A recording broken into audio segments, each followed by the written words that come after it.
Computer, guten Abend.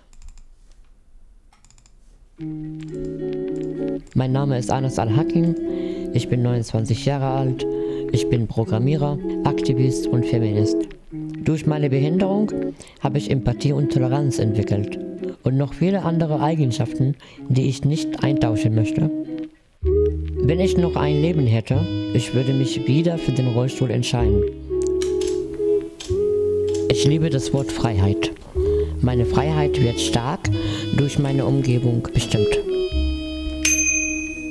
Manche sagen, du bist halt behindert, aber ich sehe das eher so, meine Freiheit wird häufig behindert. Schon eine Stufe hat für mich etwas mit Freiheit zu tun.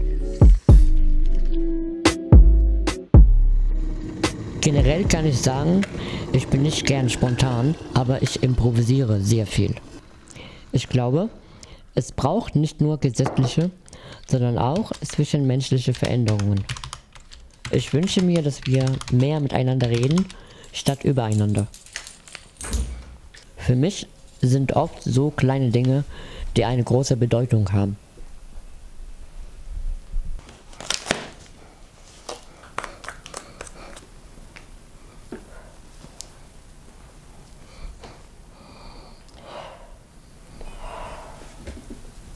Fitness bedeutet mir sehr viel. Beim Training erreiche ich ständig Sachen, die andere mir selbst nicht so getraut hätten.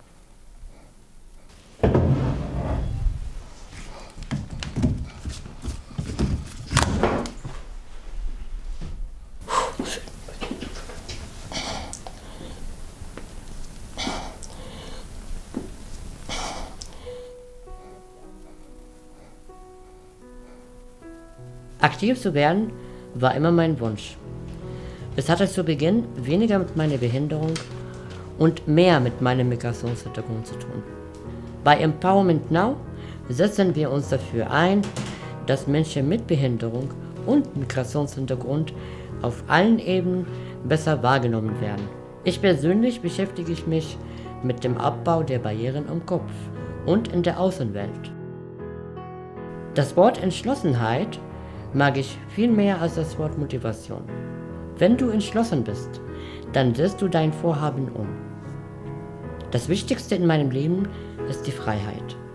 Ich interpretiere die Freiheit so, dass ich auf keine Hilfe angewiesen bin, um meine Ziele zu erreichen. Alle Menschen brauchen andere Menschen, nicht nur Menschen im Rollstuhl.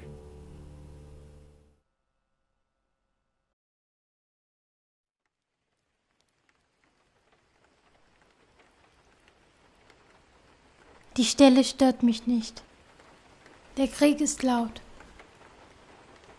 Ich mag die Stille.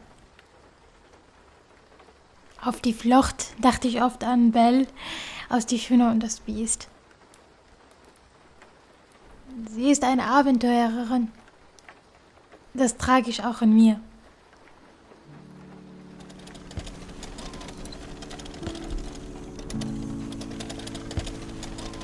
Mein Name ist Nujin Mustafa. Ich bin eine geflüchtete Frau, Kurdin und Menschenrechtsaktivistin. Mein erstes Interview war gleichzeitig mein bestes. Ich gab es einem Reporter an der ungarisch-serbischen Grenze. Auf meine Lebenslust daran bin ich stolz. Doch was mich immer trifft, ist das überraschte Gesicht des Reporters. Es sagt, ungewöhnlich, dass du es bisher geschafft hast. Erstaunlich, dass deine Familie dich nicht zurückgelassen hat in Syrien im Krieg. Es macht mich wütend, dass Menschen mit Behinderung oft nicht mitgedacht werden.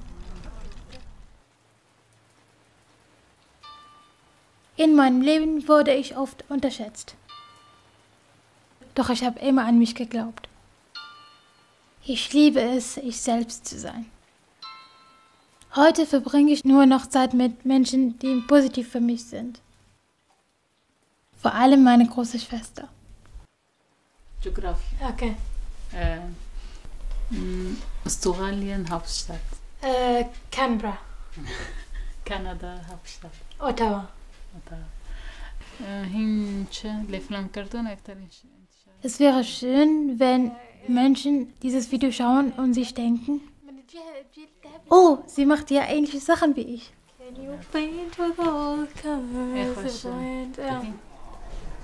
Okay. Oder sie regt sich über dieselben Dinge auf.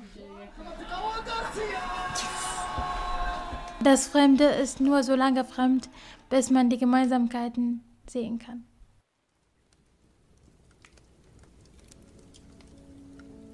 Ich bin eine geflüchtete Frau mit Behinderung. Mit dem Empowerment Now kämpfe ich dafür, dass Geflüchtete und Menschen mit Behinderung endlich gleichwertig von der Gesellschaft wahrgenommen werden. Unsere Fähigkeiten und unsere Träume sind nicht anderes als die von Menschen mit einem deutschen Pass und ohne Behinderung. Ich glaube an eine positive Zukunft für uns und ich glaube daran, dass wir sie verdient haben.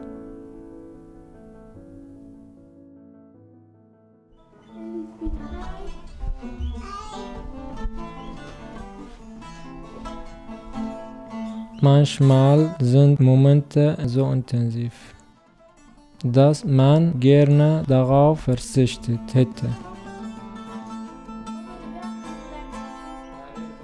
Manchmal sind ganze Jahre nur still. Ich kenne beides. Ich bin Mohammed Jolo, komme aus Aleppo und lebe seit 5 Jahren in Deutschland. Der Abschied in Syrien musste ganz schnell gehen.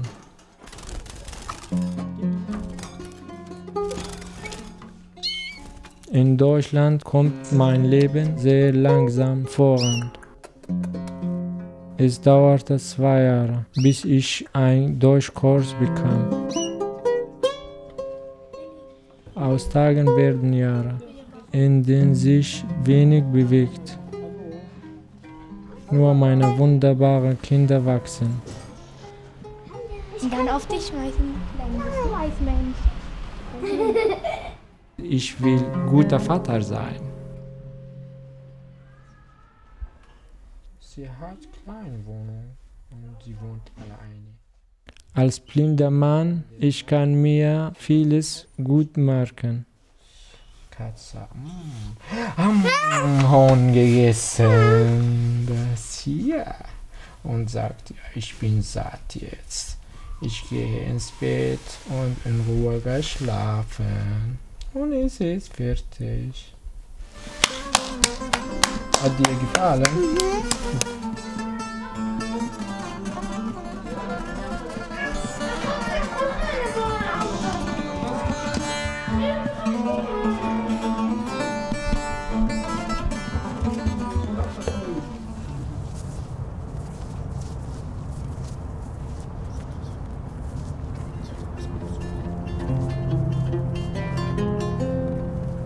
Wenn ich am Rhein sitze und musiziere, bin ich ganz bei mir. Ich habe eine besondere Beziehung zum Rhein. Er erinnert mich an Syrien. In Syrien habe ich Philosophie studiert. Die Einrichtungen in Deutschland sind nicht auf Bedürfnisse von blinden Menschen ausgerichtet. Es gibt keinen Deutschkurs in Blindenschrift.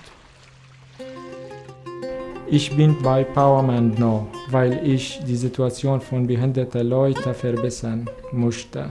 Bei Empowerment Now finde ich, mit den Leuten Veränderungen können wir machen.